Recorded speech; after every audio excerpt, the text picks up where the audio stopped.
There's a mention on the Daf Gimel Amud Aleph of the Gemara's Gemara Brachot that there's a scenario. It's talking about the 3 watches of the night, and it says that, and how those watches divided. And it talks about how Hashem roars at the watches of the nights like a lion. And it talks about, first of all, the first watch is characterized by the braying of a donkey, chamor no'er. And then it talks about barking of dogs. And then it talks about a woman at the beginning of the last watch, so getting nearing dawn, that she's nursing her baby and she's talking to her husband.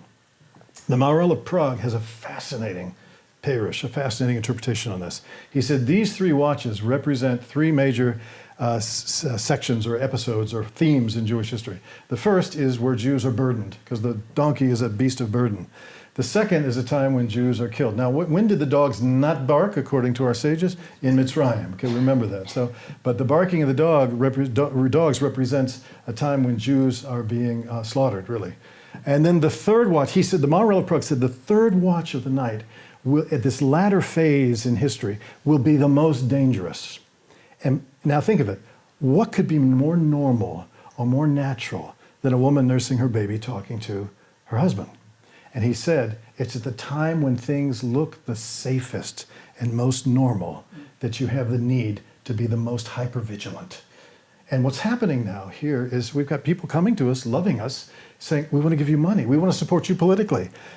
So the first silo is political support. The second silo is charitable support. The third silo, though, is what we call proxy support.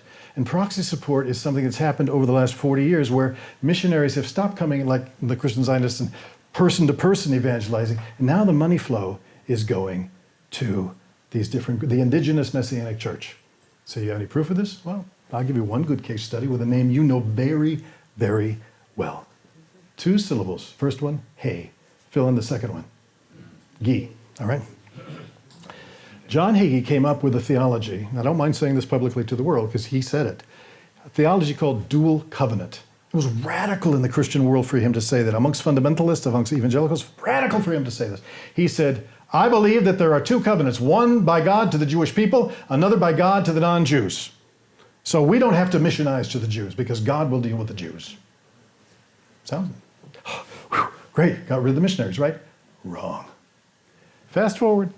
I don't know what occasioned it. I was watching a segment on God's Learning Channel, the Texas TV Christian satellite broadcasting station.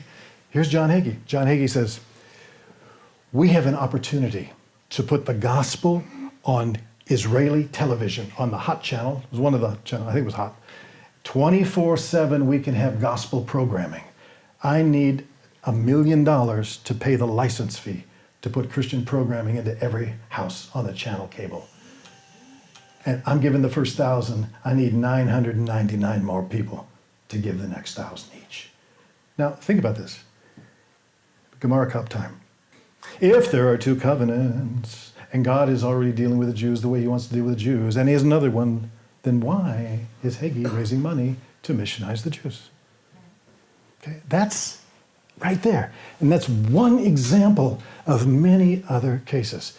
Now, are the Christian Zionists, are they telling you the truth? They're telling you their truth. They believe it. Is it true because they believe it, or do they believe it because it's true? That's a different discussion. But I'm telling you, here in this holy city, as having been one on the inside and giving you tonight an inside point of view, they really believe that what they're saying is true, and they really do love you, and they don't want you to go to hell. But they can't just blatantly come out and say, believe in JC or burn, turn or burn. They can't do that because that historically didn't work. But to give you money and to give you influence and to give you, to take away that low self-esteem that Jews have collectively suffered from and to get rid of that and replace it with a sense of, we really love you. And people are saying now, today, so many organizations, Jewish organizations have been co-opted. Rabbis have been co-opted by this money flow because it wasn't coming from Jewish sources. Now, if you had a choice, you had a soup kitchen, it costs, I don't know, $20,000 a month to run or $20,000 a week to run, and you got a choice between saying no to Christian money and turning away all these hungry people or keeping it going, and once in a while tour bus shows up and you talk a little bit about JC, and what are you going to do? What are you going to choose? These are the kinds of choices that people are facing. There are many, many, many others, and I won't go through the whole list. There are other people here. I'm going to give one last web address for you to go to if you're interested in digging into this deeper, and that is JewishIsrael.com. On JewishIsrael.com, you will find tons and tons of video documentation of the things that we were talking about tonight. Do they love you? Yes. Do they have an agenda? Yes. How is it expressed? You will see it.